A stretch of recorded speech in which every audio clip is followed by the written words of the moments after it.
Well, hello all you puppies and kittens. I don't I never know what I'm going to say on the intro. Something comes out. Maybe it makes sense. I don't think it does. I'm going to need the first few minutes of this stream to cool down, lower my heart rate. Okay, first though, I acknowledge the traditional owners of this land, the Whadjuk Noongar peoples. I pay my respects to their elders, past and present, and to Aboriginal elders and peoples from other communities who may be taking part in this live stream today, and who may be coming along to the barbecue. Randomised greetings to you too, John, says Scott. Yes, thank you, Scott. Yeah. Sorry, I've just got to get the text-to-speech thing up and running as well, and make sure I've got volume on my computer. Sorry, Imi, you just your message there may not be spoken. I'm still opening things. I have been running, rushing, carrying heavy things, moving stuff around, trying to clear space in the factory and then clear up a little bit here in the lab as well. Imogen Ann said, woof woof meow meow. Yes, the TTS caught up. Hang on, I need a bit more volume though. And hang on, which side is that? Okay. I don't know. Hang on. I gotta close that. And close that.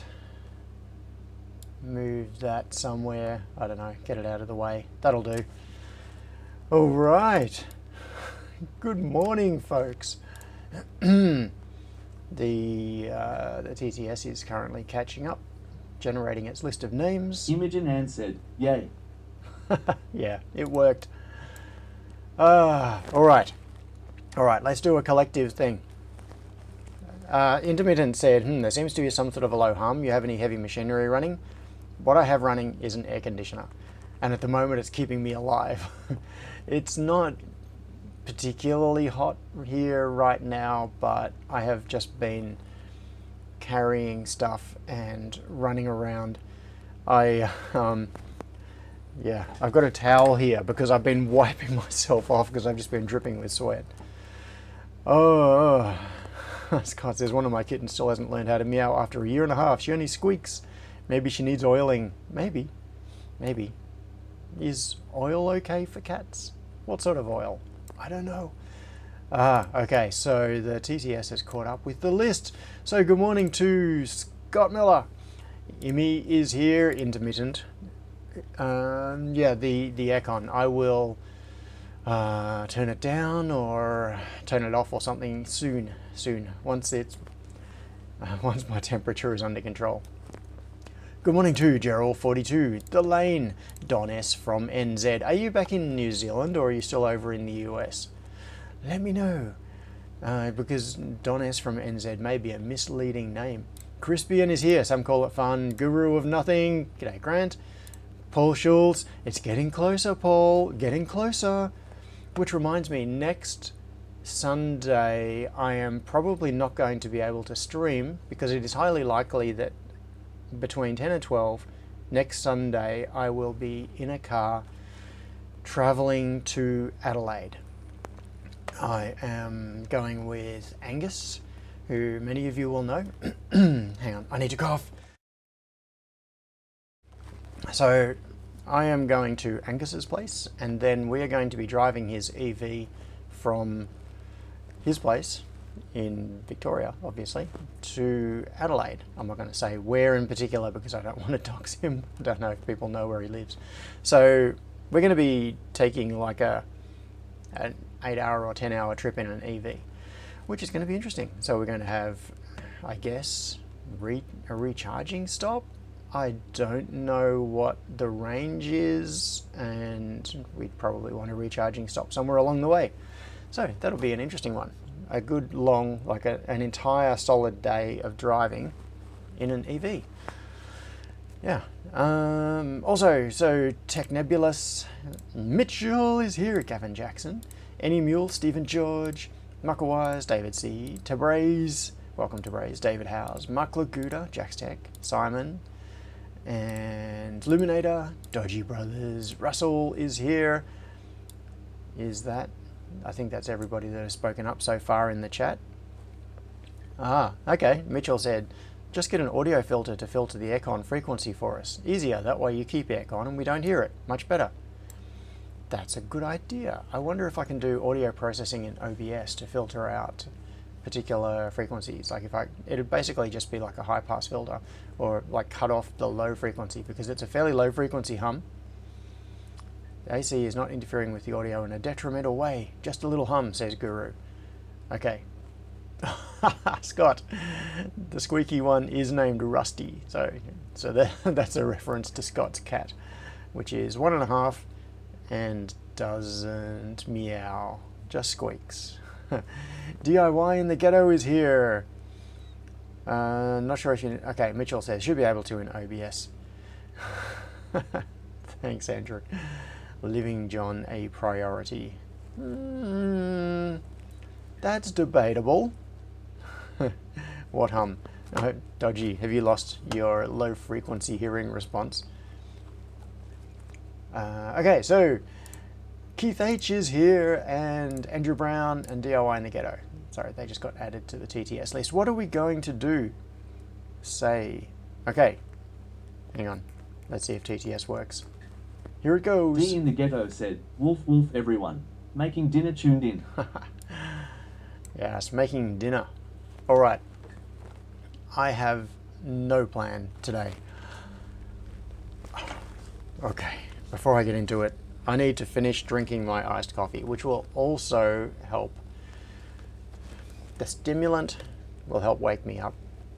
Self-medication for ADHD, and might help cool me down. Just a second. It's a drinking game. Everybody take a drink.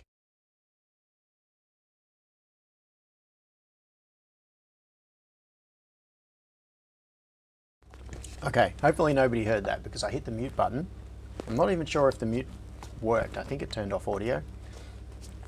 Okay. Gerald says, I sleep over the boiler room in my apartment and get Same plan as always. Squirrel chasing. Yeah, let's chase some squirrels. And get the sound of the recirculation pump in my bedroom. It's my white noise generator in the winter. DIY, I heard it in your mind. Okay. So there are many things that we could talk about today. Many things that we could work on. I know what I'll do. Just before I get started, for those of you who haven't been following along in Discord, and even for those of you who have, I'm going to pull up some pictures, because I was here working last night on getting the pick and place machine set up and running. Not quite there, but they're getting close. I will show you the photographic evidence. Here we go. I'm just syncing some stuff off my phone using Dropbox, and then I'm going to pull it up on my computer. It is syncing. Right, I'll show you, for those of you who haven't seen stuff in Discord, while my computer is syncing, I am going to open some pictures and bring them up on the screen where you can see them. Just preparing, maybe that one, and, oh, hang on, sorry, I am messing around. Oh, that's better. Okay, I'm learning how to use, what is it? Preview on Mac OS. So let's go for this, and where? There. Yeah, that'll do. Where are some more pics? Some more pics from previously. More pics. Okay, this was the stands just after we took them off Steve's trailer when we got them back here. I might have already shown you this picture, I can't remember. I probably have, because it would have been before last Sunday. Then they were painted, and this was partway through the painting process. You can see this was just one coat, I think. So you can see it still looks a little bit patchy. There was a second coat that went on after that. And then I turned them upside down. I'll see if I can find a photo of the evidence of that. Okay, here's a photo. Nope. Here. This one. So I turned them upside down and I attached cob lighting strip underneath them. And it's very hard to tell in this, but on that front one, the lighting strip is turned on. If we zoom right in, you can see the strip of lighting along there. It's just like a continuous strip. You can't really even see the individual LEDs. There are some blue wires that jumper the power around the corner, so I need to paint those white still. This is with the stands upside down, and both the stands had that lighting added to them. And then, oh, here's another picture which kind of shows it. So you can see the lighting strip on there. Then, what was after that? Oh yeah, these. These are the leveling casters that I put on. These are the Vivor brand leveling casters. So it's got wheels that it can roll around on, and then this big plastic pad or rubber, whatever it is. It's sort of like a slightly soft material. It's not hard plastic. And there is a little crank inside. Austin's_creations said, "Did you use the LED lighting control for those strips?" No, I didn't. They're just white. So it's just 12 volts to it, nothing else. They're just connected to a plug pack right now. In fact, what I'm going to do is, right at this very moment, the lights are turned off in the clean room. I am going to leave that on the screen for a second while I take another photo, because then I can sync it to my phone and then show it to you. Oh, not sync it to my phone, sync it to my computer. Okay, so while Dropbox is doing its thing, yeah, so those, that was it back up the correct way, so it's sitting on its wheels. So that's right, what I was talking about was these leveling casters. They have wheels that, and the whole thing rotates. It's on a ball bearing thing. So you can roll it around, and then there's a little handle just in here that you crank, and it's got a ratchet, so you can crank it up or crank it down, and you can raise or lower this foot. So the foot comes down and engages with the floor, and then you can, depending on how high you jack it, you can actually jack the wheel right off the floor so that it is sitting on the rubber pad, and then by adjusting the height on the 4 pads, you can level the machine. And these ones are fairly chunky. They're rated to, the combination of the 4 of them is rated to a 1,000 kilo machine. And the whole machine fully loaded with all the feeders in it, and the stand, like the whole lot combined, is somewhere around 400 kilos. And these are rated to 250 kilos per foot. So then, then here it is with the stand in the cleanish room, which is not very clean at this point. It is a total mess and dirty. It needs proper cleaning to get it back into cleanish room status. It's dirty room right now. And you can see behind it the pick and place machine, which has been hoisted up and the feet removed. And then it got hoisted on like that. There's the old stand sitting down there, which Cable Tie and I made ages and ages ago. That was, I think it might have even been after a live stream. It was a Sunday afternoon or something. Cable Tie came around while I was fairly early days of moving into Lachlan's factory, and we made 3 of these bases with casters on them so that we could and then use the forklift to put the pick and place machines on them, and that's what they've been on ever since. So now you can see this one has been lowered onto the stand. It's still attached to the chain block there, but it's been lowered onto the stand. Then here was the next stage in the process. The chain block had been removed. It's all bolted into place. Some cleaning had started happening and the feeder's been loaded back in. I got Tom to wipe the entire, basically the entire machine was all wiped down with like lint-free wipes, and with also with wipes with IPA to try to make it all nice and clean. So the inside of this machine is now spotless, and then he put the feeders back on. Where are we up to? Where are we up to? Okay, let's look at some more pictures. So what I did during the week was I needed to mount the, let's see if I can, I'll pull up some pictures here.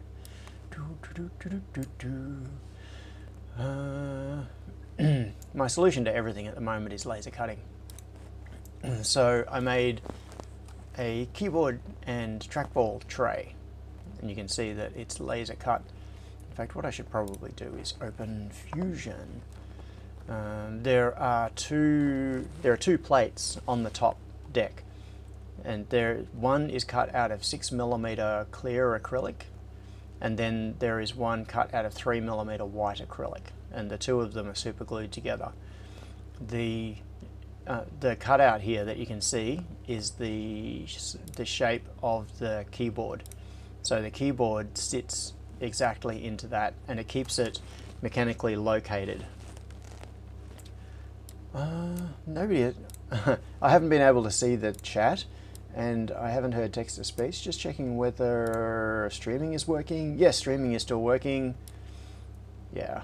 Do you see the nice LED strip Quindor has produced on this? Imogen Ann said, we're watching a little further back on 1.5 speed because we had a coffee stop. Aha. Cats would take fish oil for sure. Take fish oil for sure. Yeah, so Scott said, at least with the wheels under them, the lighting won't be destroyed on the first move. Yes, that's right. The reason for that, yeah, I talked about this on the last live stream. The reason for having those big chunky cross pieces at the bottom of the frame is so that the whole thing can be picked up with a forklift or a pallet jack.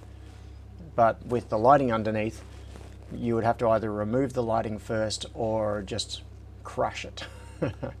So having it on the wheels means I can just move it around. And I have already seen the benefit. Oh, Keith H asked, do you have LEDs to backlight the keyboards around? No, I considered that, but I might, yeah, I can always make a new keyboard thing.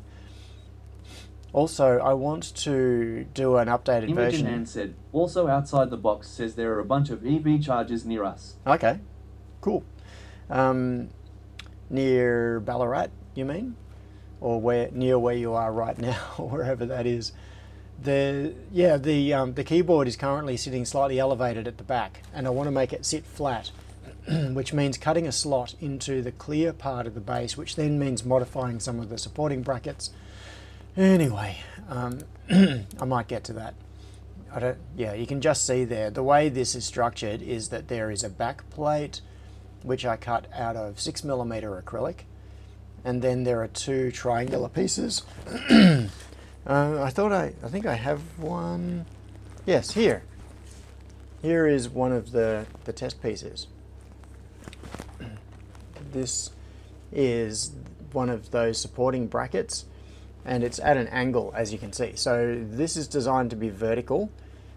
This is where it mounts onto the back plate, and then the tray, so I'll try to hold this vertical, that face vertical, and then the tray, as you can see, is sloped. So the keyboard has a natural slope towards you when you're standing at the machine. So this is one of the supports, which you can see in here. And then there is the other piece on top, and it's all interlocking with these little tabs that go between the different pieces, and then it all gets super glued together. Yeah, and that's the result, which looks kind of cool. And then what did I do? That's right, then I did this. I wanted to mount monitors on top of the machine, Now going back here, this is the location for the monitor mount on the KO. You can see that there's a VGA cable coming out of it. Yes, VGA, not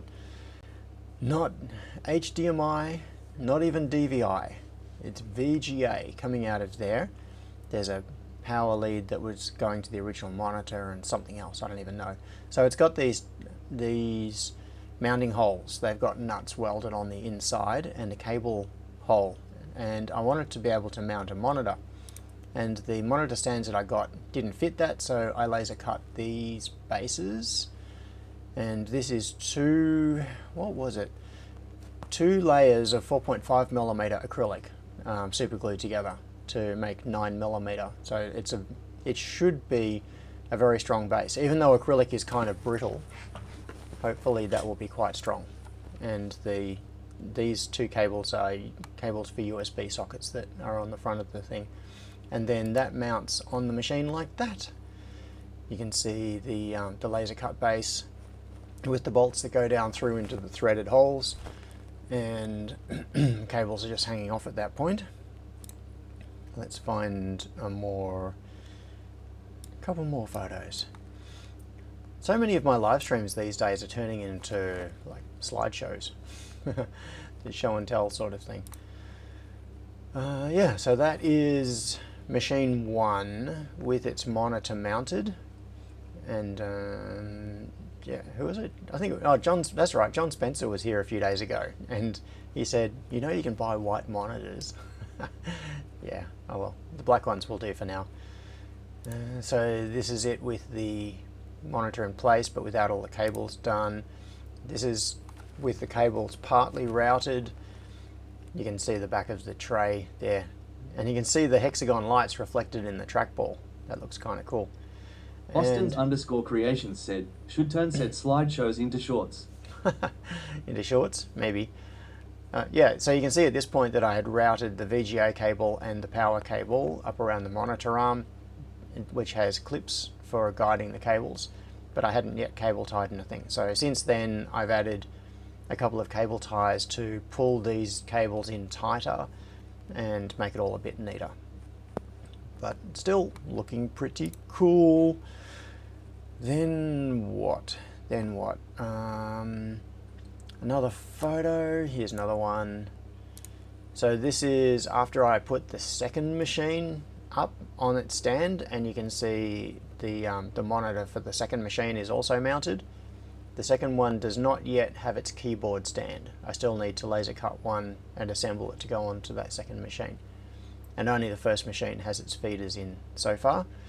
But you can see machines 1 and 2, twinsies, set up there on their stands. Hang on, what did I do then? Here. Then you can see machine 3 sitting on its original rolling stand down in the back corner of the room. So machine 3 is the one that is going to be my spare, sitting around not doing anything. It would be nice to put that on the line as well and make it live, but Poor Cable T has to stay in the cleanish room forever holding the monitor wiring. yeah, cable tie, yeah. He's a very considerate person. His job now is to stand there just holding those cables in place. Now, yeah, but I just don't have room. If I had a couple, well, yes. If I had more length, I would put that third machine in the line as well and get it all set up so that it would be like a hot spare and give me more configuration options. But I do not have the linear space for it, so it's going to stay on that trolley. It'll have to actually move out of the room because with the reflow oven in place, you can just barely see the old reflow oven in there, hiding down the back, which is offset. It's pushed out of the way. But in the middle, in this gap here, you can see the blue tape marks on the floor. That's where I was measuring out all the locations for things. There's a blue tape mark there. The gap between there and there, that tape mark on the floor, that's for the inspection conveyor. So there'll be someone here in that area doing inspections. And then from that point on, going off to the upper right there is where the reflow oven will be. And then ideally after the reflow oven I'd have a board stacker, but I'm not going to have room for that with this back wall stopping it going any further. So I'm going to have to move, in order to get the reflow oven into its proper location, I have to take KO number 3 out of the room. So yeah, as I think I've said before, I'm probably going to try wrapping it in plastic, because I've got to try to keep it dry, keep it clean, prevent it rusting up, bad things happening to it if it sits for a couple of years in storage. So yeah, I'll try to just about vacuum seal it, like wrap the whole thing in plastic and maybe throw some giant desiccant packs in there or something and find somewhere to put that. I'm not going to be able to get it up onto the mezzanine because it's just too big. Without any feeders in it, at 240 kilos and physically quite large, the hoist can lift it, no problem at all, but getting it up onto the mezzanine would be a pretty dangerous exercise, and I would be very, very scared, so it's probably not going to happen. Photos, more photos. Will there be conveyor between first and second machine, or do they mate together? Yes, conveyor between first and second machine. Yes, that is actually one of the projects. Oh yeah, this was another photo showing them. Yeah, this is the photo that I just took a few minutes ago while we were on the stream when I stepped away from the computer. This is looking through the glass into the clean room as it looks right now. The room lights are off, but the lighting under the frame for the first KO is turned on. So, and as you can see, the compressed air isn't hooked up yet. There is the compressed air inlet for the machine. The air receiver is just sitting there on its brackets on the floor. I want to mount that on the frame, not on the floor, and I need to run the pressure regulator and that sort of thing, mount that up here somewhere, bring the compressed air down and hook all of that up. So right at this moment, this machine can run in the sense that I can turn it on. In fact, it's turned on right now. Open PNP is running right now. I can drive the machine around and do those sorts of things, but without compressed air, I can't actually run jobs through it. So I need to plug those hoses in before that's possible. The compressed air hose is hanging down. This is it. There, it's dark. It's hanging in the darkness down the back. You can just see it there. So I just need to drag that across, plug it into the pressure regulator and clip these hoses together. So in the space of a few minutes, if I didn't want to do it neatly and mount all the hoses properly, it would be like 2 minutes to plug the hoses in and the machine could be running. But I want to do it properly with the hoses all mounted with clips and joints so that they follow. Yeah, anyway, I want to do it properly, not totally half-ass it. So this shows the effect of the lighting under the frame. And where's that other photo? Here. Okay, so with this photo you can see the overhead lights are on and the under frame lighting on KO1 is on and KO2 is off. You can also see the back of the room is quite dark because I haven't done the lighting in the back half of the room yet. Only the front half of the room is illuminated. I need to assemble the other set of hexagon lights. Ooh. Oh, Donis said, make a nice plywood crate and put the spare inside in plastic with desiccant. That's actually a good Austin's idea. _creations said, always worth doing it properly and doing it now, because temporary tends to become permanent. Yes, you are right about that, Austin. So that's what I'm fighting at the moment, is the dual pressures of customers need these machines back online because I need to be assembling boards. Well, more accurately, I need Tom to be assembling boards and clients want them. But if I don't do it properly and I just rush through and do a half-assed job, that half-assed job is going to stay exactly like that forever, until the next time I get a chance to take a couple of weeks to rip everything apart. Now on the left there you can see a row of feeders. And they're doubled up, so what you can see is that they're interlocking, left, right, left, right, left, right. So what you can see here is half of them. The other half of the feeders are just to the left of that, slightly out of camera view. So there are, I don't know, like 16 feeders or something there, 18 feeders, which need to go into one of the machines. There's going to be a big feeder rejuggle. The feeders that you can see here on the left on the bench, these are all brand new feeders. They're Chinese made, Yamaha CL clones, but they are very, very good. They work really well.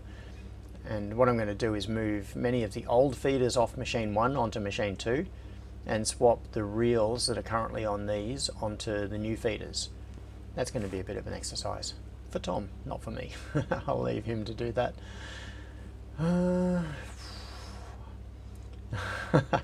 Michael says, this job would be easy if it wasn't for the customers. And Don said the customers would be easy if it wasn't for their jobs. Yeah. Oh, Jack's Tech said, you have the sawmill across the road. Pallet maker? Yeah. Sorry, I kind of jumped over something earlier. Production testing 3D. There are some comments there that I should read, but there's one specific one that I was going to reply to. That's right. Don S said, make a nice plywood crate and put the spare inside in plastic with desiccant. Yeah. So for protection purposes, if I come back to where is a view? Okay, here. The machine is currently sitting on this base.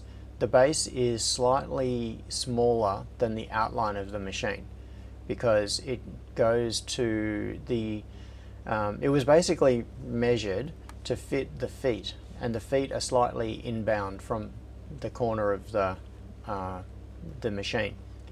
So the logical thing to do would be to keep it on the base and get some strips of 2x4 or something and screw them onto the sides of the trolley, which would then bring it out past the dimensions of the machine, and then screw sides and a lid onto that and turn the existing trolley into the base of the crate, and then it would be a crate on wheels and it could be pushed around.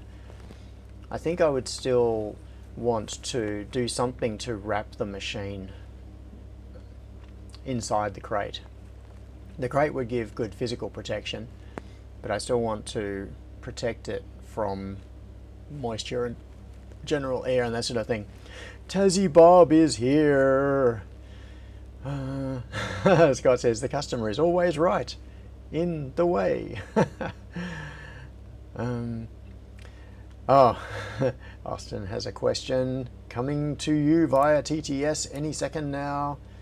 While it's doing that, I am going to... Austin's_creations said, so how neglected does your DIY PNP feel these days? Extremely neglected, Austin.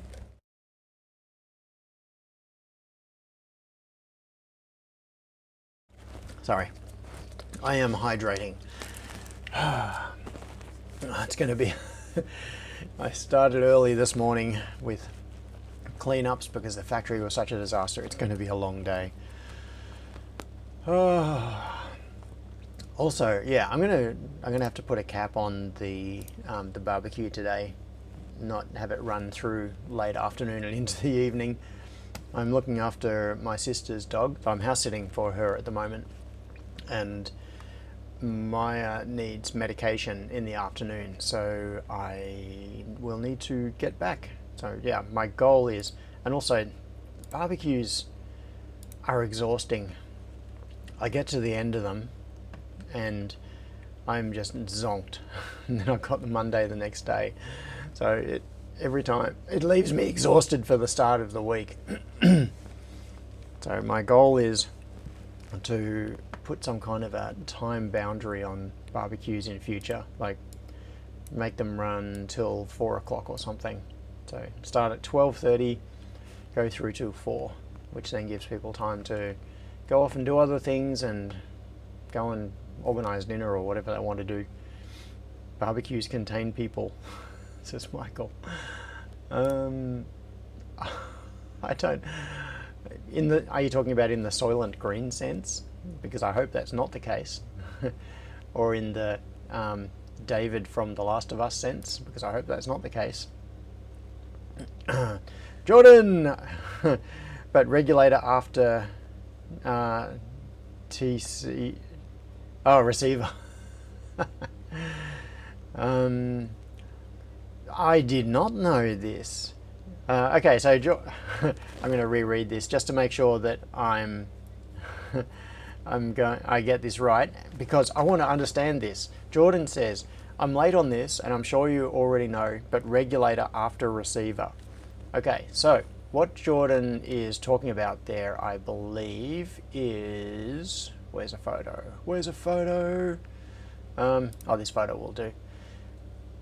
Okay, so there is this air receiver, which is it's just a big tank. This is actually an old fire extinguisher, because once fire extinguishers reach a certain age, I think it's 5 years or something, it's not that old, not that long, you're not meant to keep using them. They have to be decommissioned and replaced.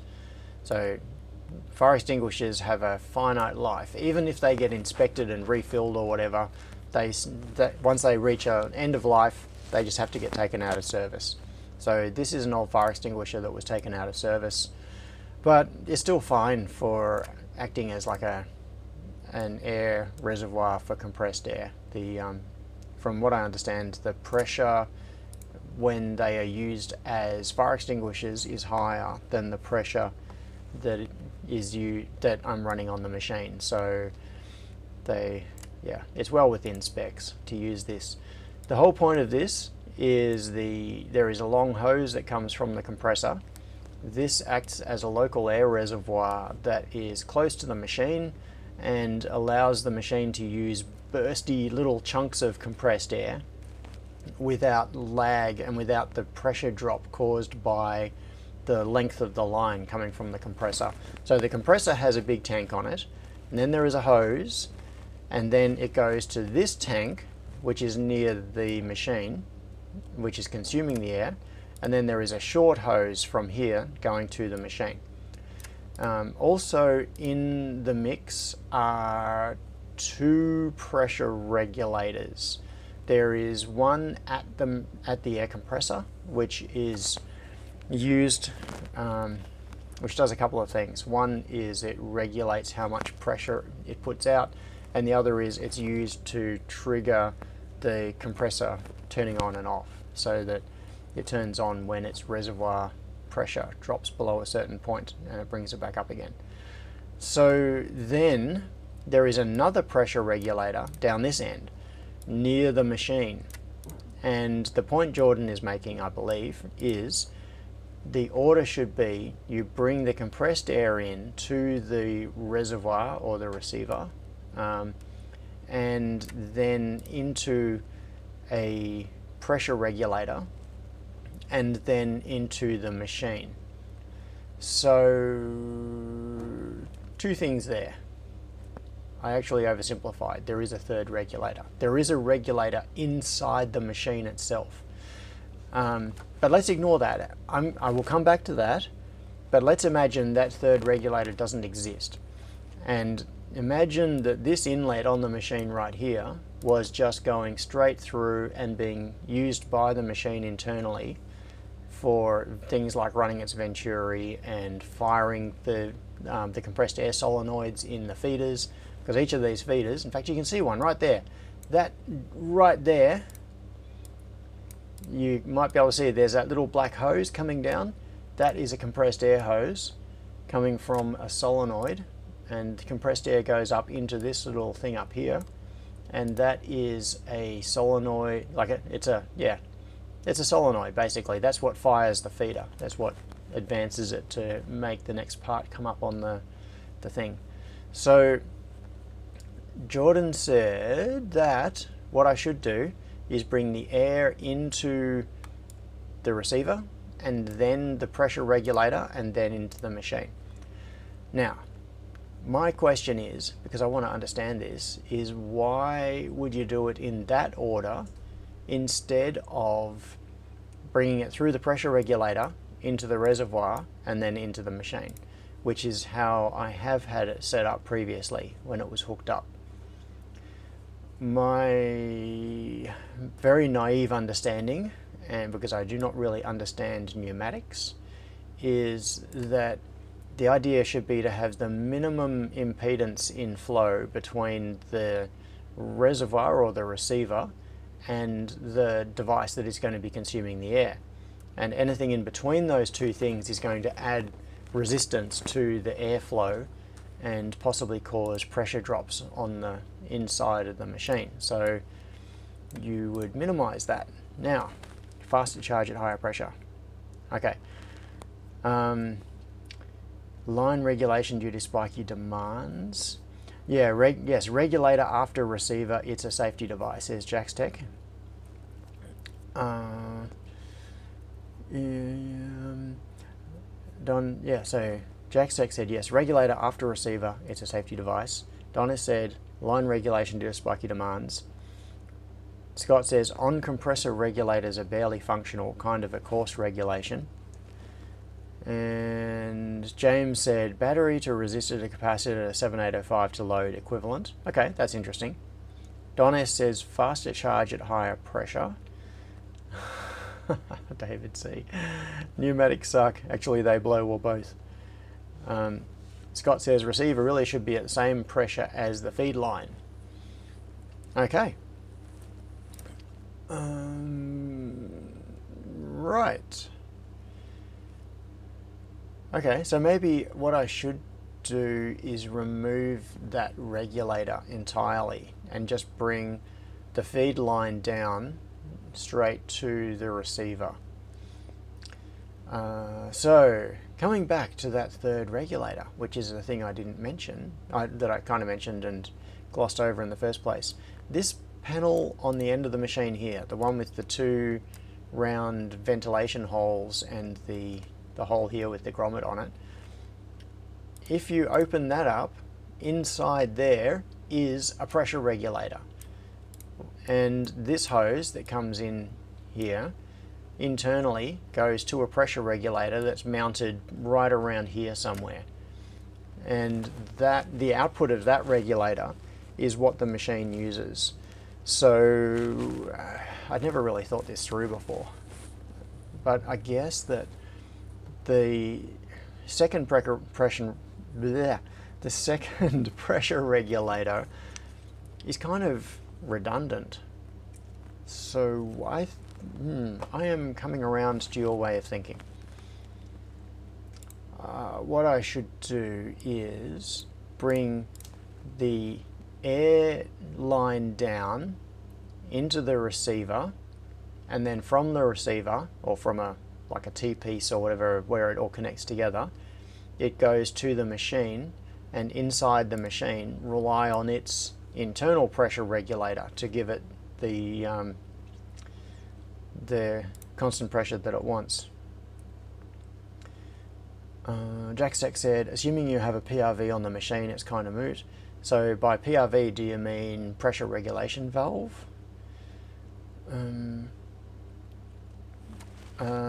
David said, this is in relation to storing the machine. Also careful Austin's _creations said, I hope there are some water dryers in the system too. Oh, water dryers, yeah. Yes, you get water coming through if you don't put a, what are they called? Is it just a, yeah. The Guru of Nothing said, pressure regulator at tank is higher than one on machine. Like 12V step down to 5 step down to 3.3. Okay, yep.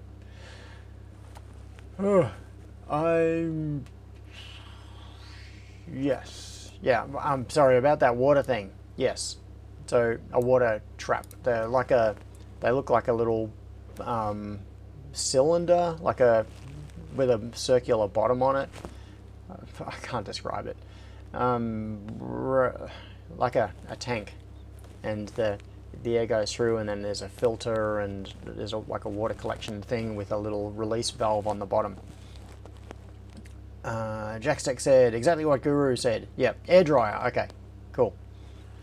Yes, if you run an air compressor without an air dryer, you will probably be shocked at how much water comes out of it. It can really be a lot. And oh, which reminds me, I recently bought an automatic blow-off valve for the tank on the compressor. The compressor that I've got has, like all compressors, have a drain on the bottom because they accumulate water inside the tank.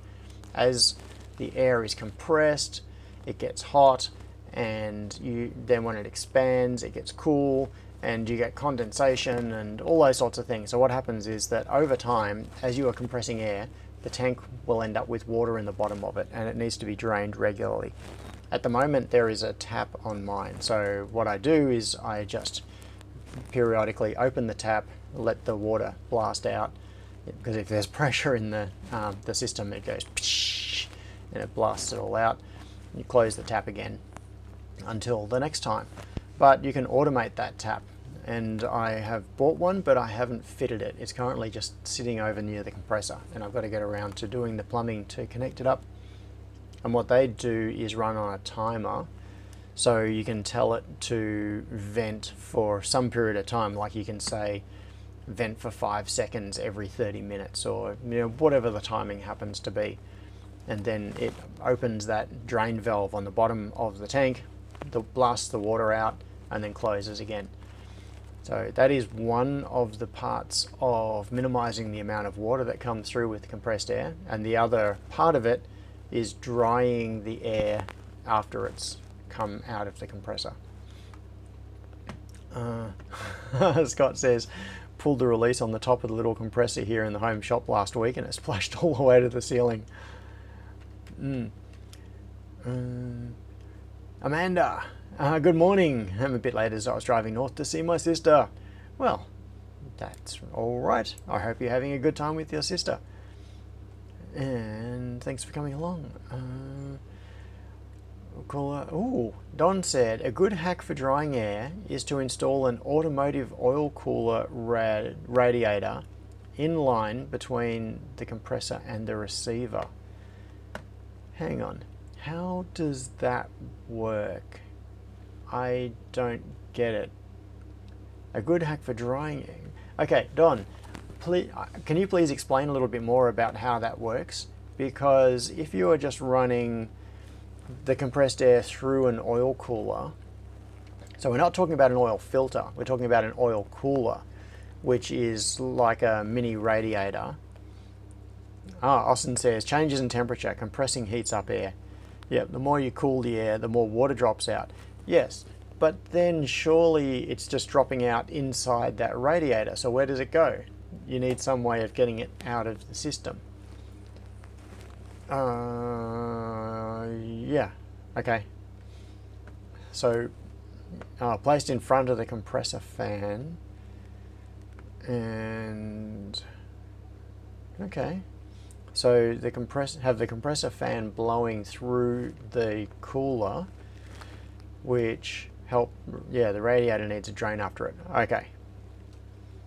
So then you get, okay, I think I get this. So you still need the water drain, like you would normally, the dryer, but okay, it just condenses the water out, and your auto valve will expel the water.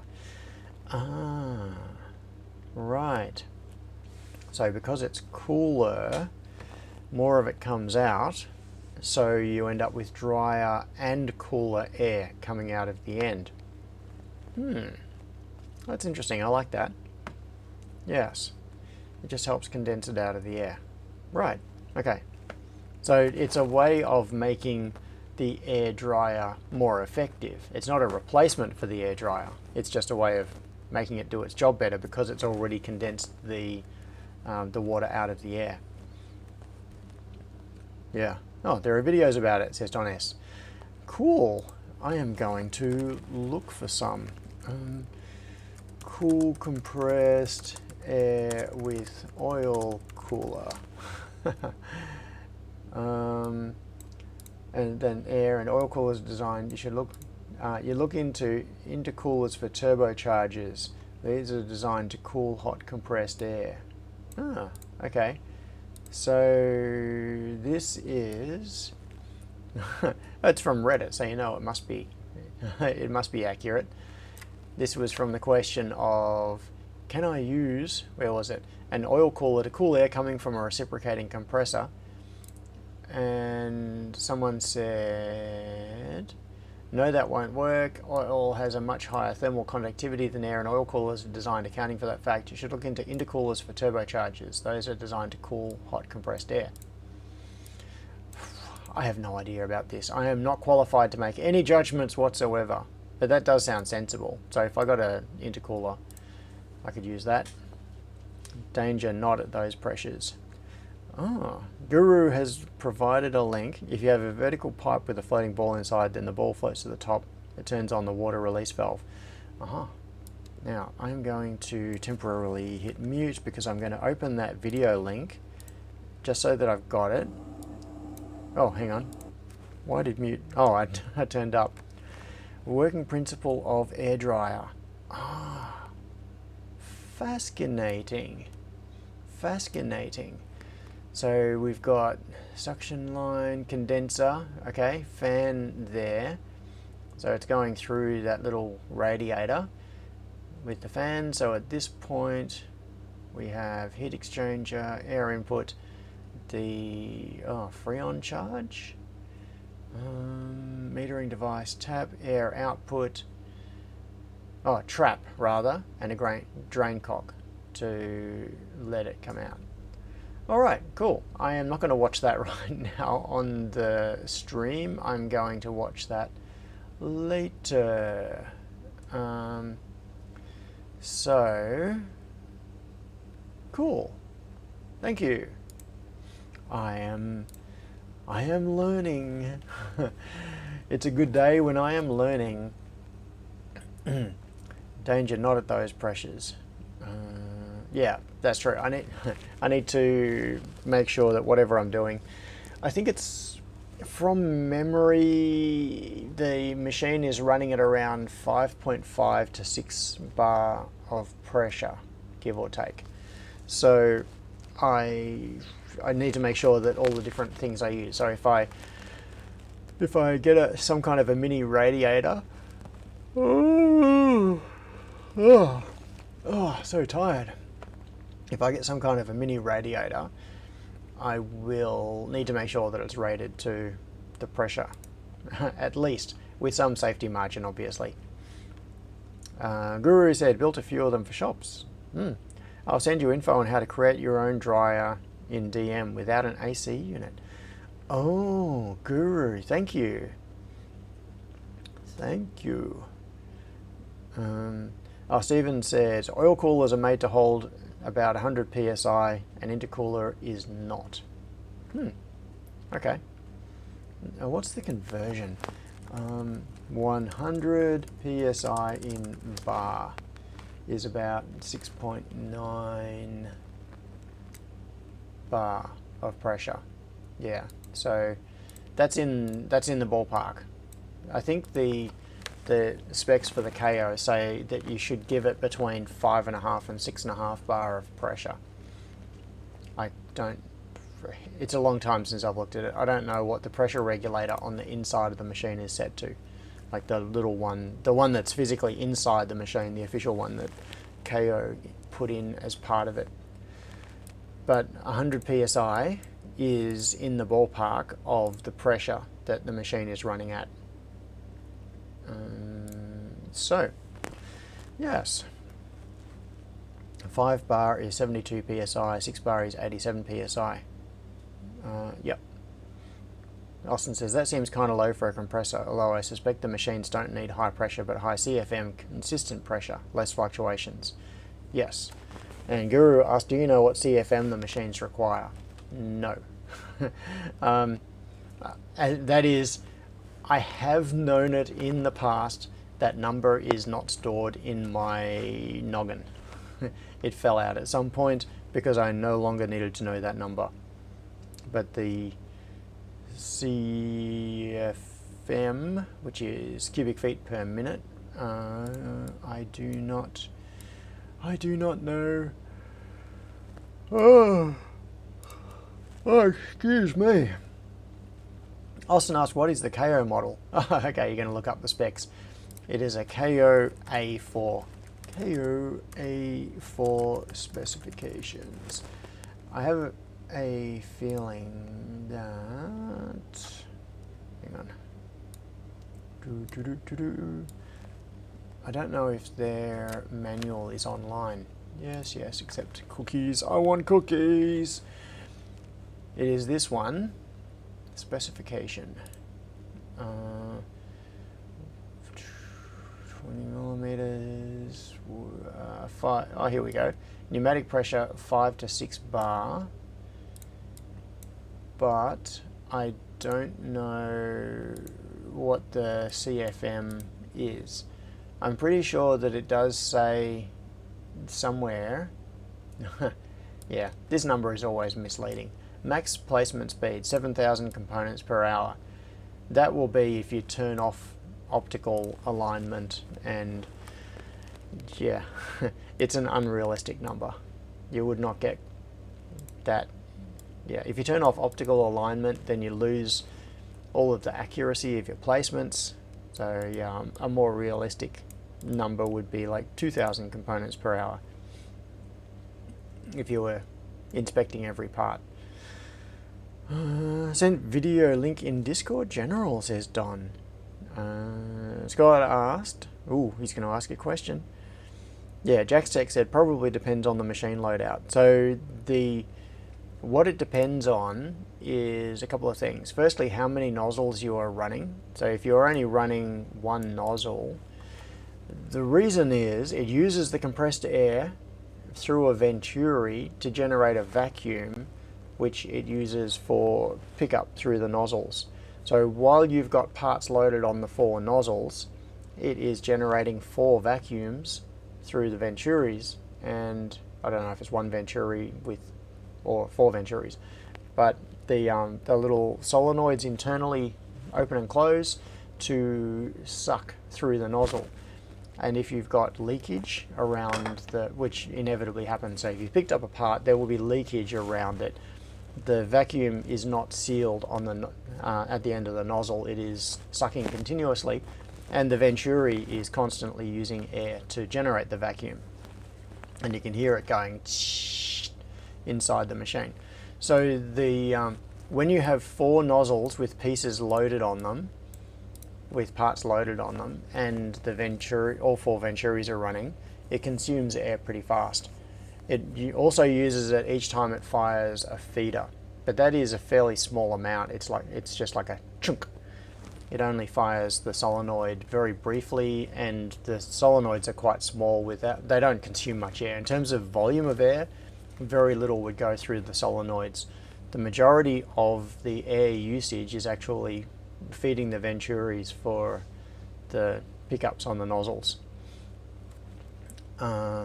Yeah, Don said, hang on, why? Oh, hang on. I think I still had it muted. I'm sorry. People have been saying things. Here we go. Let's do this. Chocolate chip cookies or peanut butter cookies? Cookies. That was what Scott wanted to know. And either would be good. And I assume that the CFM is pretty low since it isn't blasting wide open air, or the parts would be sent into orbit. Yeah, the CF, it is reasonable. It uses a reasonable amount of air. The compressor that I've got connected at the moment is a fairly large one. It's moderately large. It came from, I bought it from a client actually. Oh, sorry, I am struggling today. I need to make myself a cup of coffee. So, I am serious. I know this is this is bad live streaming. I am seriously tempted to go and hit the kettle and make myself a cup of coffee. when it generates a vacuum. Yeah, that's right. So as Austin said. Now, Don S said PIAB vacuum generator. We use them on robots. Yes. Let me see what that is, because I have actually been thinking of changing the way the machine works, because I don't like the fact Hit that the kettle. yeah, I don't like the fact that it uses. I will while I'm talking. And while that is on the screen, I'm gonna. Oh, it hurts to walk. Ugh. Which reminds me, one of the other reasons that I'm so tired is a fairly brutal training session yesterday. Oh. Yes. I did not do well. Yeah, the kettle boiling is just going to add to all the background noise. Guru said, been doing some AI searching, and it appears that it would be around 5 cubic feet per minute per machine at full clip. Scott says, John needs an espresso machine. I should do that instead. I have pods. I don't have a proper espresso machine. I have pods, a pod machine, and I have pods that were prepared by the coffee factory next door. I've talked about this before. The factory right next door is a coffee roaster, so they roast the beans and grind them and sell them, and they also make their own pods, so I can get pods fresh from the factory next door. Was just looking at sizing for dryer design for that amount of air volume. Jack's Tech said it's not a Wi-Fi kettle. Actually, it is. I didn't even think of that. I could have done it sitting here. Let's see. I never use it that way. So what app is... I can't even remember what app it's using. It's a... it's a Kogan kettle. So I've got to install the Kogan app. It got cached off my phone. To save space, it got unloaded by iOS because I haven't opened it for so long. Okay, let's see if I can. Is it going to want me to log in? Allow to find. Oh, wants me to log in. Damn, I'm not going to do this. Oh, hang on. Yes. Maybe. I agree to the privacy policy. Log in, and aha, my phone has found it. So my phone has found the kettle and the blinds at the front of the room. So let's have a look at the kettle. Kettle is currently 74 degrees, and power 77 degrees, 78. The temperature is going up. Yeah, I could have turned the kettle on from here. Don't think I need trust a cloud service with my coffee. No, with turning on the kettle though, that would be okay. Vacuum pumps and ejectors with coax technology. PIAB, inline ejectors, value line vacuum generators. I don't know. Let's try this and see what we can find. Value line inline vacuum generator 6mm, lightweight, small size, vacuum ejectors with integrator push-in fittings. Okay, I have no idea how this works or what the situation is. Now, the thing is that modifying the machine to do this is moderately invasive. It's not as simple as taking the hose that comes off the back of the nozzle and feeding it to a vacuum source, like a vacuum pump or whatever, because you also need to be able to apply positive pressure to the nozzle. They have the hose from the nozzle goes to a couple of solenoids. One of the solenoids applies a vacuum, the other solenoid applies positive pressure, because it actually blows the parts off. Well, kinda. It doesn't. blow it off so much as Austin's underscore creations said, modify the non-production machine first. Yeah, I want to avoid modifying in that way. Because what happens is if you've got a part on the nozzle tip and you've applied a vacuum to it, and then you turn off the solenoid to supply vacuum, even though there is some leakage around the part, the vacuum will dissipate, air will get in there. It doesn't happen that quickly, and the result is that if you simply turn off the solenoid and try to put the part down on the PCB, when the nozzle comes back up, it'll probably just lift the part straight back up again. It won't fall off by itself. I had this issue on Mick or Make It, on the DIY pick and place machine. And the common way to do that is with two solenoids. So what you do is you open the vacuum solenoid to apply a vacuum, then you lower the part onto the board, you close that solenoid, you then open a positive pressure solenoid very briefly, which injects air into that volume, and it removes the negative pressure. So it basically fills the vacuum. So then you close the nozzle again. Close the solenoid, and then when you raise the nozzle, there is no longer a vacuum holding, or a pressure differential holding the part attached to the nozzle, so it can be left behind on the board. So the thing is, we need to apply both positive and negative pressure behind the nozzle tip, and the machine is already set up to do that.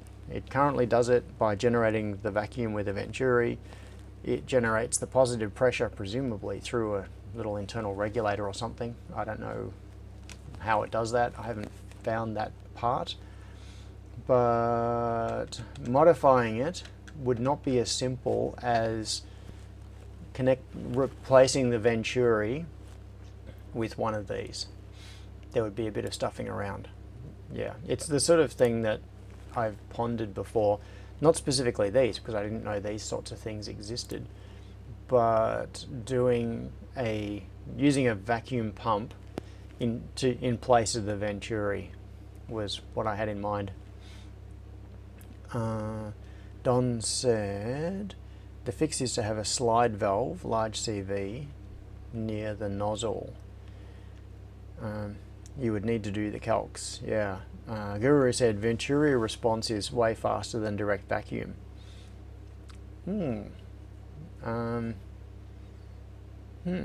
Okay. Stephen said, does your kettle give HTTP 418 responses? It really, really should. And Michael says, yes, that's the RFC that defines HTTP 418. HTCPCP. RFC 2324 for all your online coffee pot needs. So for those of you who don't know, I actually can't remember the the specifics of that. RFC 2324. Hypertext coffee pot control protocol. Yes, it is an actual standard. When is it from? 1998. But yeah, released 1st of April. April Fool's Day. Errata exist? You mean they made a mistake? They got something wrong with the coffee pot protocol? Rationale and scope. There is coffee all over the world. Increasingly in a world in which computing is ubiquitous, the computists want to make coffee. The computists. That's what I should call myself from now on. I'm a computist. For some reason, when I think of that, it makes me think that I should be wearing a top hat and have a monocle and be carrying a cane. Walk around saying, I am a computist. I am a coffee pot. Your face? What's this on this? Okay, so the errata is check the release date. Okay. Espro said, I ordered an Eligo ESP32 breadboard and an RF transmitter and receiver to learn with. That's very good. Nice, Espro. So become the spiffing Brit. Yeah, cool. Espro, you are on your way. That is very good to hear. I can see the pot slowly cooling down now. Just looking at the thing on my phone, it's currently at 95 degrees. It's falling. It was at 100 degrees. I can see it's cooling down. Yes. It's 11:11. Yeah, jug is boiled. I don't know if I've got that weird, how do I describe this? I'm in that weird state where I'm so tired that lifting my arm feels like I've got weights attached to my arms, and trying Your to coffee lift machine them. subscription has expired. You only get decaf until you resubscribe. Yep. It feels, just lifting my arms feels like I am lifting weights, just because of the weight of my own arms. Oh, tired. Where are we? OS, Windows. Yeah, not anymore. It's now running Ubuntu with OpenPNP. I think it was Windows 7. The factory software that comes. KO supply a PC pre-installed with Windows on it and their software for running the machine when you buy the machine.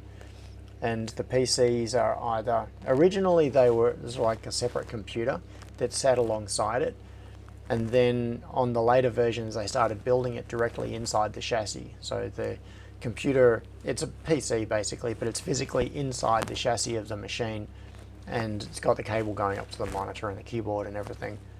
But it's a Windows 7 PC running their software. If HP made coffee machines. Yeah. Oh, that's a reference to Scott's comment about your coffee subscription has expired. You only get decaf until you resubscribe. Or, the other thing that would happen is you want to make a coffee with no sugar, and it'll say, sorry, machine is out of sugar.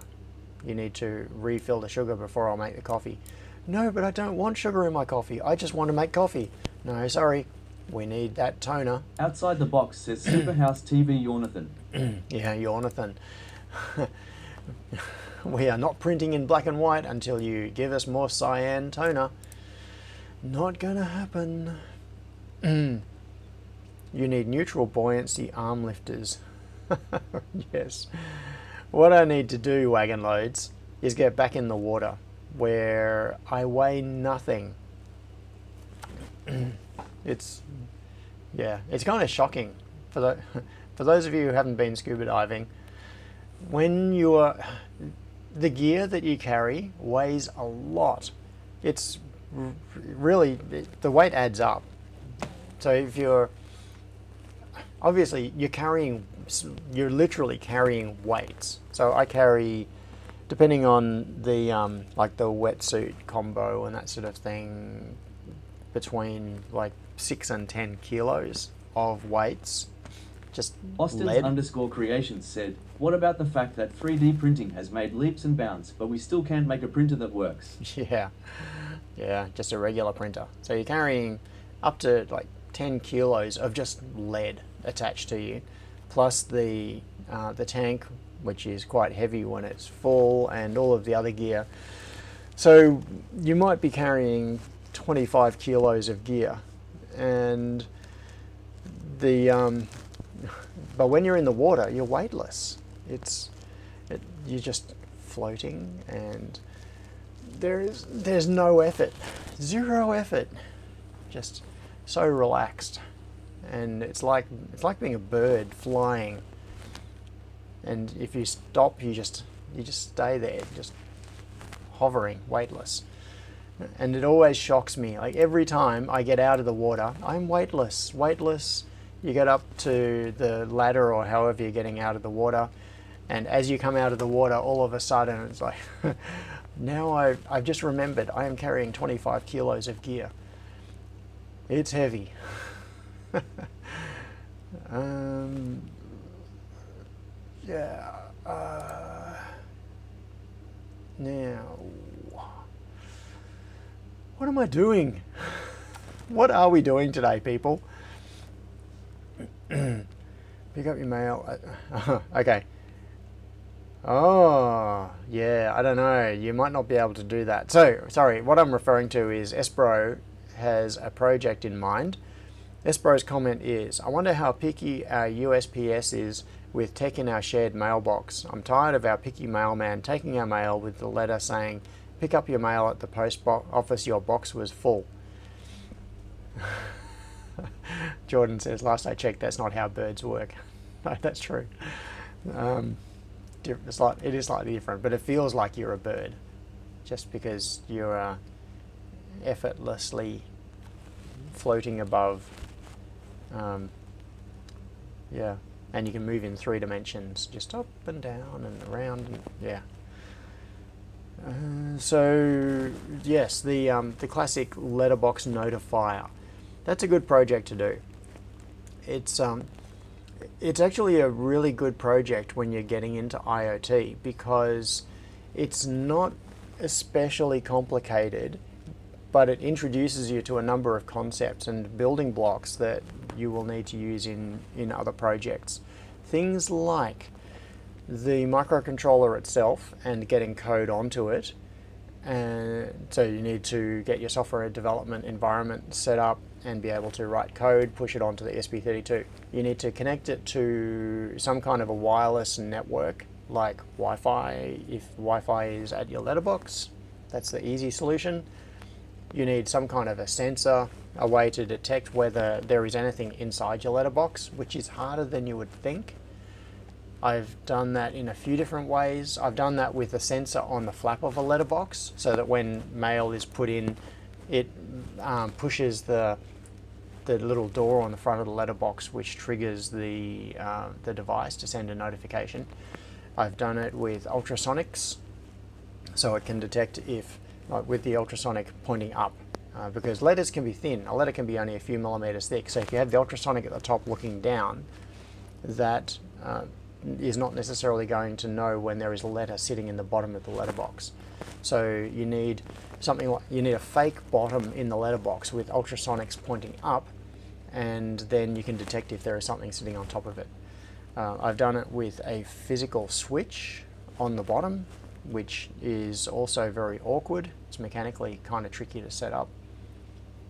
Yeah, getting a reliable sensor is an interesting challenge.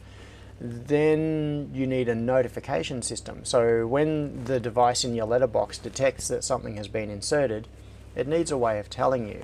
And then you get into fun things like publishing those events to MQTT and then having some kind of a device like a notification app on your phone that is subscribed to that MQTT topic. And when it sees a notification appear, it pops up a thing on your phone saying, hey, you have mail.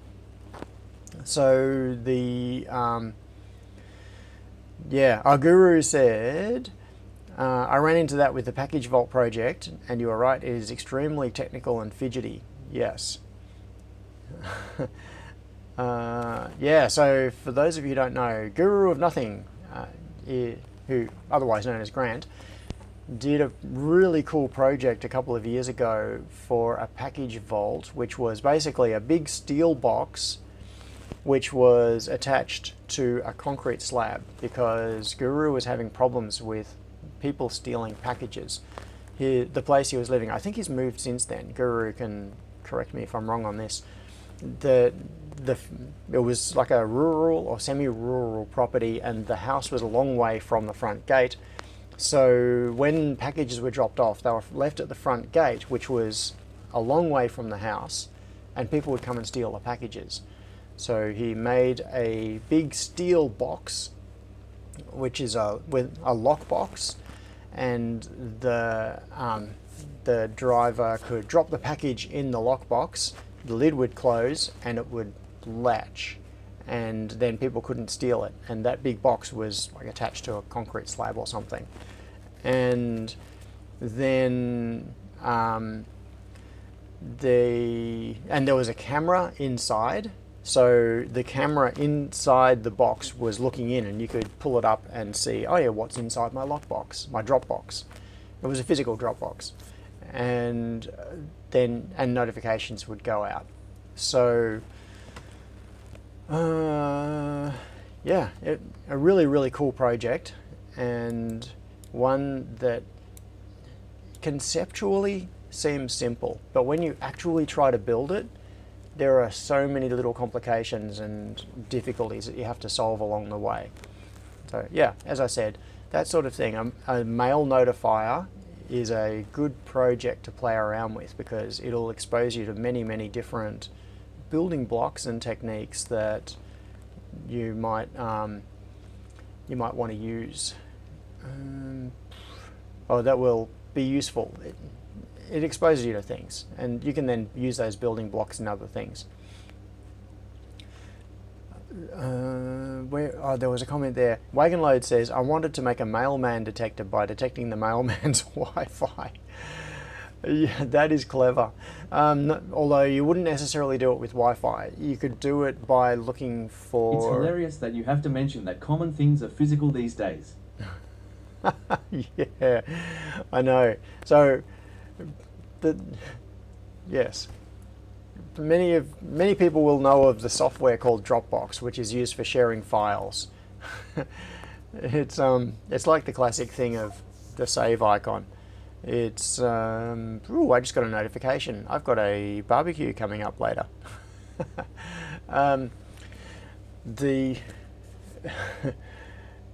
Yeah, a Dropbox. A Dropbox conceptually started as a physical thing, and then that name was used by the company that makes Dropbox, so that when you drop a virtual, like a file, into the virtual Dropbox, it gets stored and saved and potentially shared.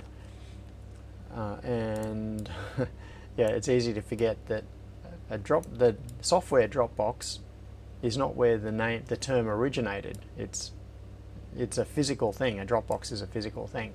Like a Dropbox at a library. If you've got books and you want to return the books, you go to the slot and you put them in, and they end up going into a box or a trolley or something inside the library where it's secure. That is a Dropbox. Andrew said, I just use a flap with a magnetic reed switch on our mailbox. Works pretty well. LoRaWAN for the connection. Turns on a light on our desk phone, BLF button. Opening the door resets. Cool. So I actually tried that. Scott Miller said, it's true. Ima Giza. And Wagon Load says, wouldn't a light beam interrupter work when mail sits between it? Yes, but you need to... What I found, I did this a long, long time ago, I think about 15 years ago. What I found was somewhere around, I've still got photos of the letterbox that I did this to. One of the methods I used was I put a reed switch, so a magnetic switch, on the flap, on the door at the front. And I found that, so if you push the door open, the magnet and the reed switch move apart and it triggers. But what I found is that it often would not trigger if the mailman was just putting in a letter, like one letter, which is thin, and the door would barely be deflected because it's spring loaded.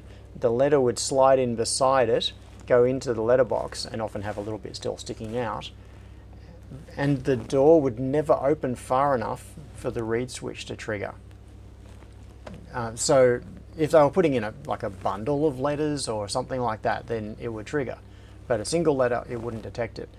With the photo interrupter, if you do a cross interrupter, then you might have problems with it, potentially depending on the vertical position of the letter that goes in. And if you have a vertical interrupter, so you need to have a source and a sensor, one on the top, one on the bottom, the letter goes in and then falls flat, then it will probably trigger it. But maybe it'll go in and it will be jammed by the door and it will stay vertical, and then it won't trigger it. So this is what I mean about, it sounds easy, And then when you try to do this sort of thing for real, you discover all sorts of little problems. You build something and then you try it and then you realize, oh crap, it doesn't work like 40% of the time because of some circumstance that you didn't think about. So yeah, you just got to do it and try it and improve it. Keep iterating on the design. Figure out what works and what doesn't in your specific circumstances. Yeah, depending very much on how your letterbox is set up in this case. Now, where are we? Andrew says, our flap just returns with gravity. Have to be very careful to insert a letter without the flap moving enough to trigger the switch. Oh, okay, cool. Yeah, well, if that solution works for you, that's great. My, oh, is it like a horizontal flap where the slot is horizontal and the flap hangs down and just gets pushed out of the way? Because on the letterbox I was doing, it was a vertical slot and the flap was spring loaded, so it was being actively pushed closed, and when you pushed a letter in, it would only deflect the thickness of the letter. Yeah, cool. Thanks, Andrew. That makes sense. Yeah, so if your flap is that way around, it would be much more likely to move enough when you put a letter in to trigger the read switch. Jordan says, your letterbox sounds much more complex than mine. I just need to deal with the fact that the box is metal. Yeah. Oh, and Doness says, and then a spider is detected. Yes, exactly. Once again, the things that you didn't think of. Or, in my case, snails. Snails love eating paper. If you put letters into a letterbox and then you leave them for a while, it is fairly likely that you will end up with snails accumulated inside your letterbox.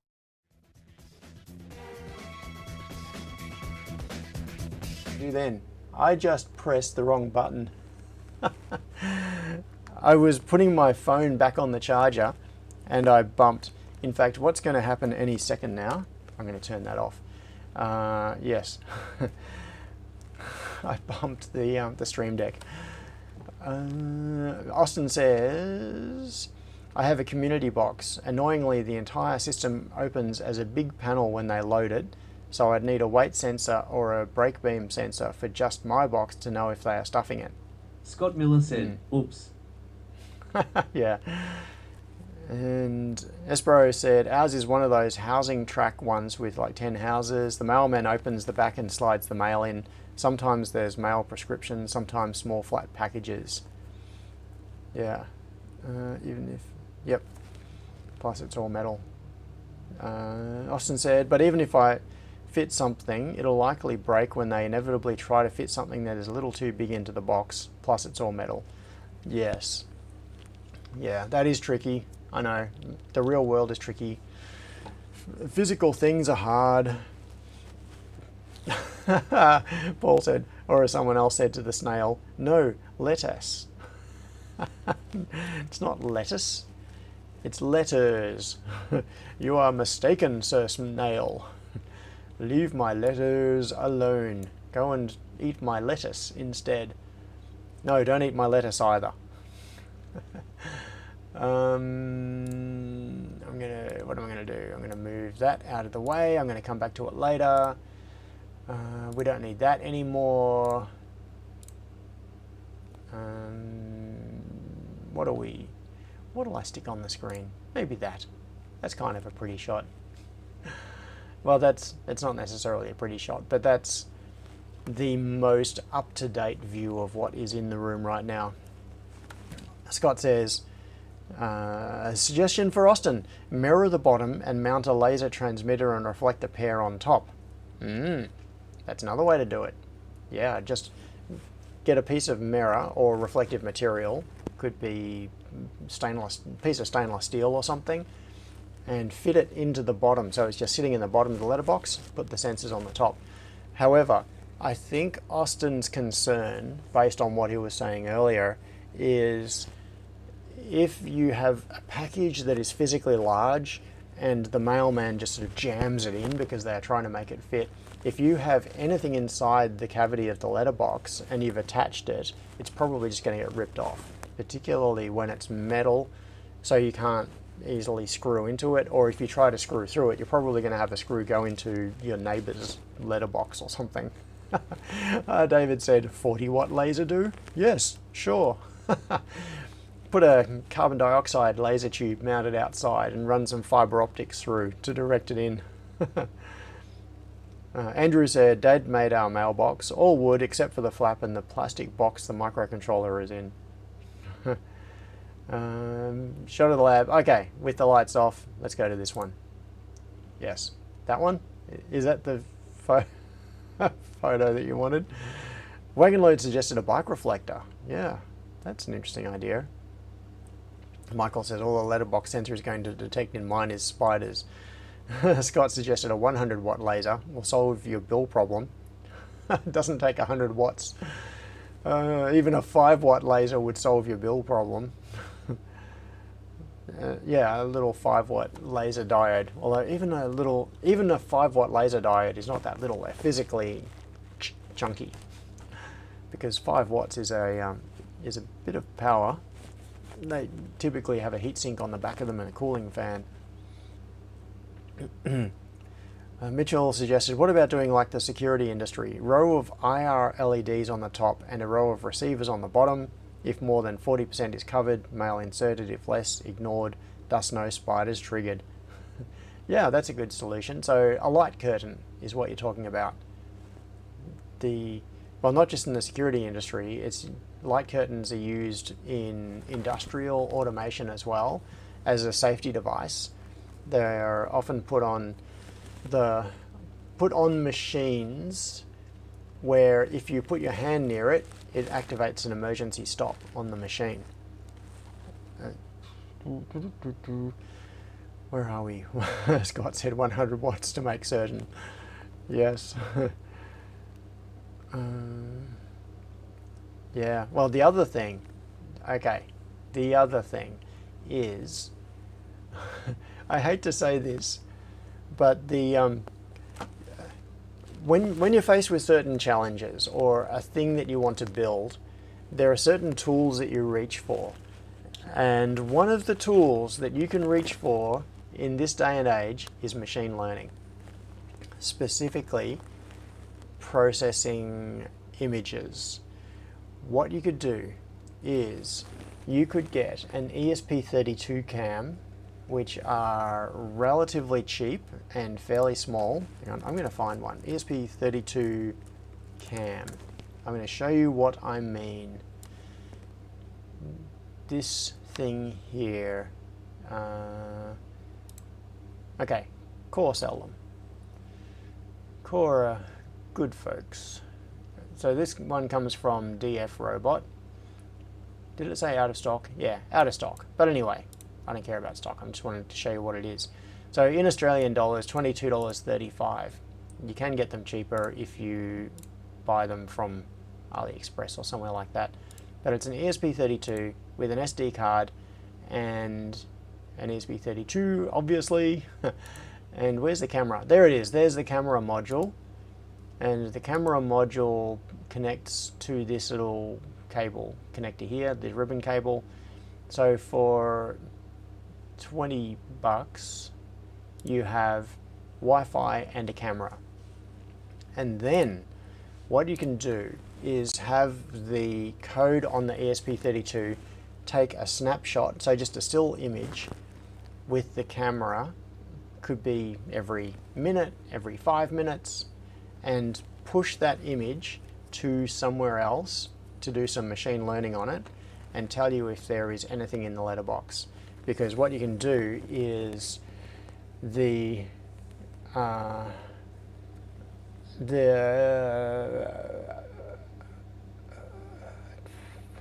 sorry, I just got distracted by another comment I will return to.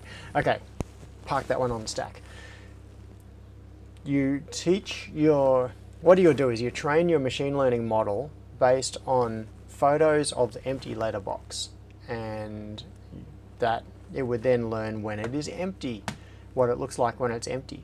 and then you would have it deal with exceptions. So if it does not look like it's empty, there is something in it, and therefore you need to send a notification.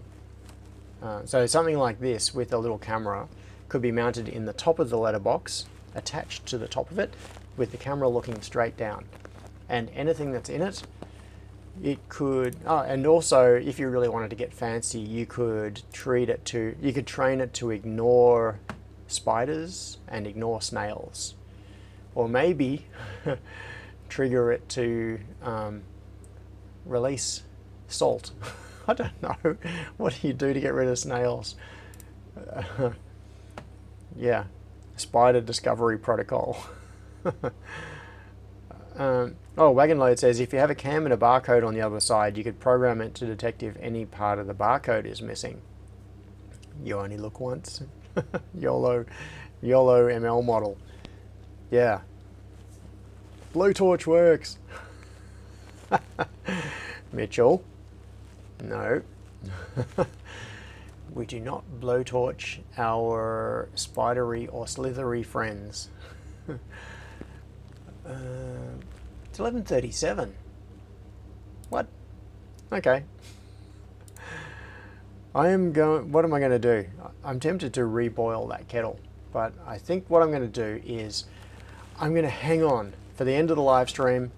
And Jordan says, for the bills or the spiders? Okay, for the bills, a blowtorch is entirely justified. You are welcome to reach for the blowtorch in that situation.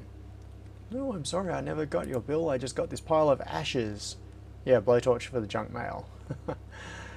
Or what you could do is have a solenoid. You know on production lines how they have reject mechanisms. If you have a conveyor belt with things moving down the conveyor belt, typically there will be some system for pushing objects off the conveyor belt if they have failed to pass an inspection or something has gone wrong. And that could be by a little gate that moves. So it swings across the conveyor belt and then the object hits the gate and it gets deflected and then gets dumped into a reject bin. Or it could be, and often it's done with compressed air, depending on the weight of the object. If it's something that's coming down the production line, they blow a jet of compressed air sideways and it just blows it off the line into a reject bin or off onto some other path for sorting and processing. So, train your machine learning system to detect junk mail and open the bottom of the letterbox and drop it into the recycling container. So have your recycling bin underneath your letterbox. So junk mail goes in, junk mail drops into recycling. You never need to see it. 40 would be dead. Oh, that's right. So the thing that I skipped over earlier was Jordan suggested millimeter wave to detect the distance to the bottom of the box. That is, Jordan's referring to millimeter wave radar, I believe there. You can also use laser distance sensing, which gives you a response that is to within, I don't know, what's the resolution Scott of Miller them? said 100 psi air blast in the mailbox. Mail carrier gets it in the face. Yeah. Yeah, they try to put it in and it just gets rejected. Blown straight back out of the letterbox. Yeah, pressurize the letterbox. It's a positive pressure letterbox. I feel like I'm losing the plot. My brain is just, it is wrong today. It is wrong. Wagon Load says, I got a credit card ad in the mail, so I shredded it and mailed it back to them. I can't do that anymore because I put ID on the return envelope. Yeah. Squirrel deletion protocol, says Michael.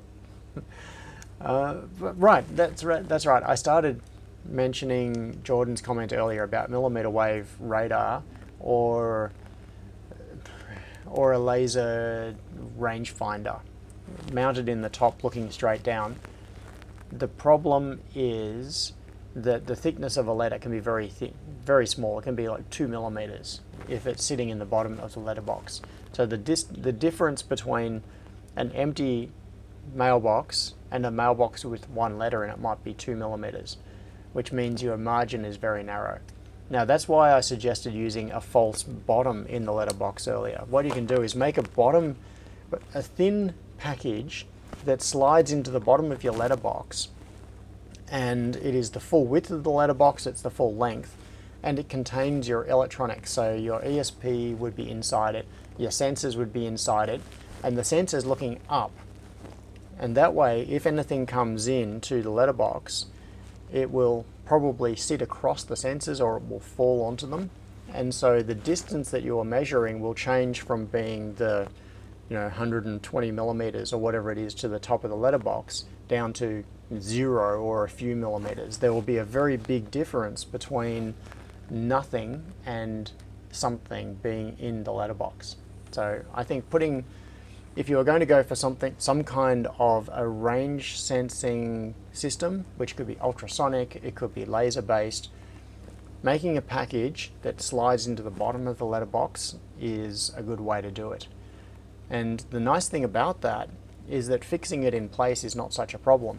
If you try to attach sensors to the top of the cavity inside the letterbox or on the sides, you have to make it adhere somehow, which could be glue or screws or whatever. Whereas if you make a thing that, imagine it being like a book. You have a package that is as thin as possible, could be say 15 millimeters thick, but it is the dimensions of the bottom of your letterbox, and you slide that in, and with power applied to it, it can detect things that end up coming in on top of it. Paul asked, would an upside down mouse work? You would, yeah, so what Paul is talking about is using the sensor. Mice have very fancy optical sensors in them, and they're really interesting. This is something that if someone wants a project to play around with, optical mouse sensor. And this is a cool thing to do. DigiKey, optical, yeah, these things. Esperuino, yeah, this will do. Optical mouse, I am just finding something here. These things. This is an optical mouse sensor, and they are remarkably, it's basically a camera. So you can see here, let's do some zoomage. It says via a monochrome 19 by 19 pixel image sensor and some fancy image processing. Scott Miller said, picturing a biological mouse glued back down in the mailbox. No. Oh, that's a horrible thought. Yeah, so the sensors in the bottom of optical mice, it's basically a camera, but it's a very, very low resolution camera, 19 by 19 pixels. And then inside it is some processing circuitry that detects changes. So if you are moving it above a surface and there are, like it detects an edge of a color change or something, or just some artifact on the surface, it can detect it moving across the boundary between the pixels, and it can track the direction of movement as well. So that's how optical mice work. And as you can see, there is not a whole lot to hooking them up. Physical setup. Yeah, these are a cool thing to play around with. You can either repurpose an old mouse, or you can buy one like this. You can buy mice sensors, and yeah, let's check that out in a moment. And then you can read it out. The sensor itself uses a 2-wire protocol for communication with clock and data pins. After the first byte is sent, it takes over the data pin and transmits the result, allowing the bidirectional communications to work properly. Cool. Instead relies on a lens that is usually built into the bottom of the mouse without anything attached. The small hole in it acts like a pinhole camera, and you get an almost completely blurred image. Yeah, but at least you get something. So using a sensor like this potentially would allow you to detect a letter. USB over Ethernet, says Don S. What's that in reference to? Scott says, connect the mouse sensor to your desktop machine.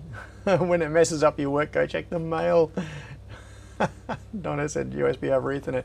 That's funny. Yeah, so you could have a mouse, not a mouse, yeah, a mouse sensor in your letterbox, and when a spider is walking around inside your letterbox, it could be moving the mouse on your computer. So have the cursor on your computer walking around as the mouse is, I keep saying mouse because it's mouse sensor. I was thinking of a mouse walking around inside the letterbox. Buying AliExpress. Let's see, how much are these things? Yeah, not much. A few bucks, a couple of bucks for a mouse sensor. So, yeah, cool thing to play around with.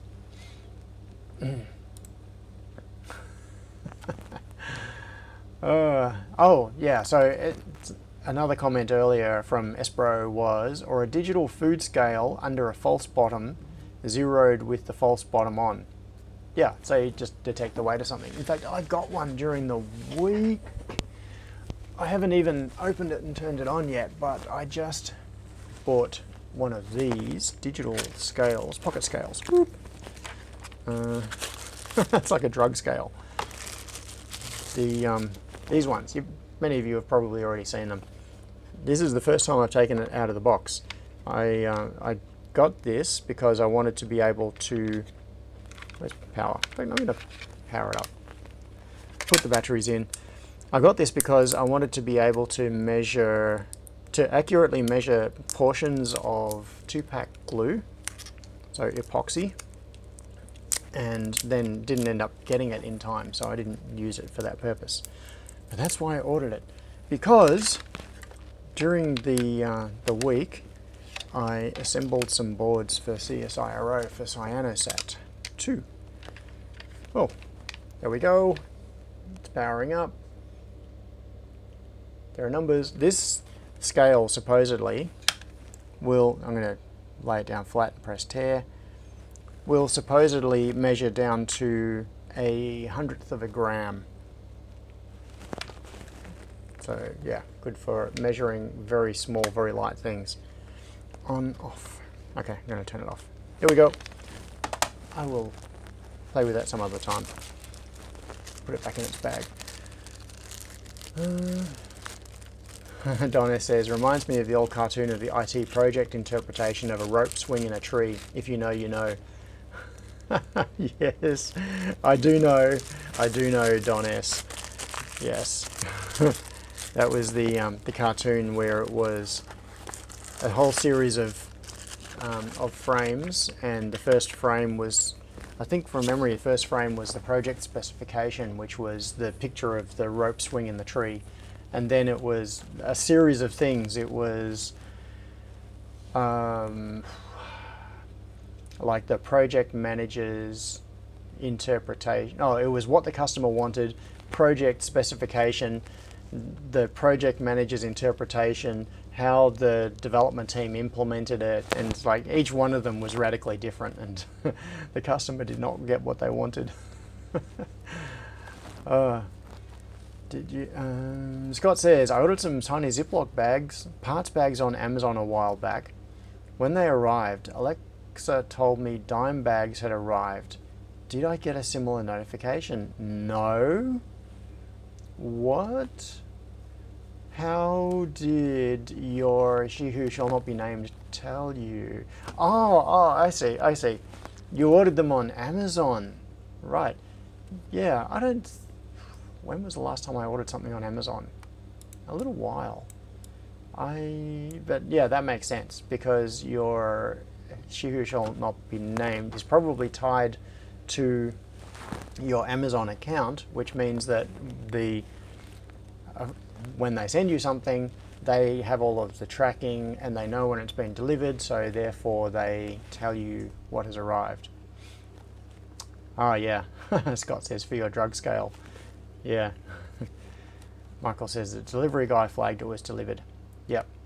Yeah, it's I get the notifications, but I don't normally order stuff from Amazon. I order from AliExpress a lot. So I get text notifications. I'll get a message on my phone saying there is a package at your door, or someone will deliver something, they'll hand it over to me, and as they're walking away back to their car, my phone goes ding, and it says package was delivered.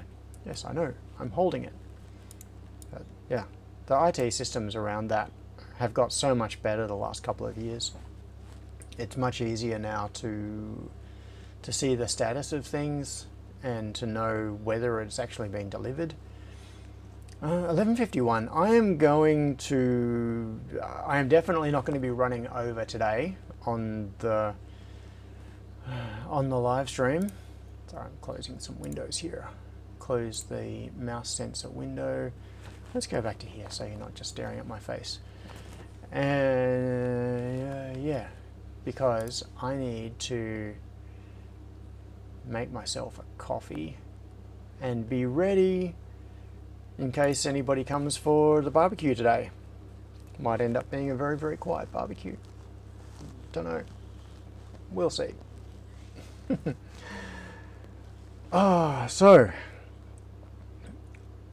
Michael says, I get everything to an Ozpost parcel locker so that I don't give my home address to any random company. So the Ozpost app alerts everything. Jordan, yes, start your kettle again so you can caffeinate. Good point.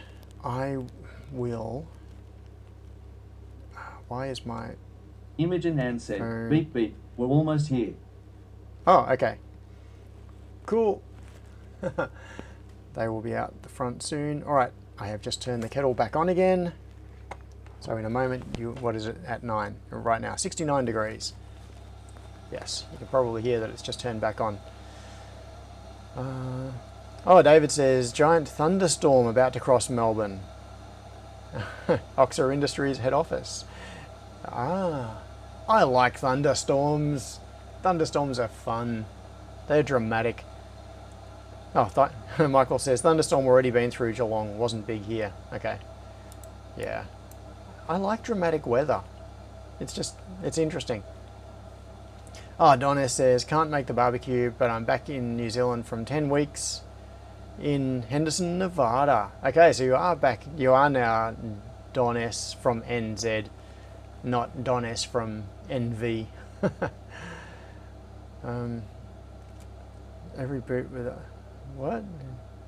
I don't understand this comment. Wagonload says, I saw a video of someone making boots from a picture. The picture was on a 3D ring binder page, so he made every boot with a hole in it. Okay. Right. Well, that's being a little bit too faithful to reproducing what you can see on the picture, isn't it? Okay, so as I said at the top of the stream, I am almost certain that I'm not going to be able to stream next Sunday. So, because I will be in a car traveling across the state heading towards Adelaide.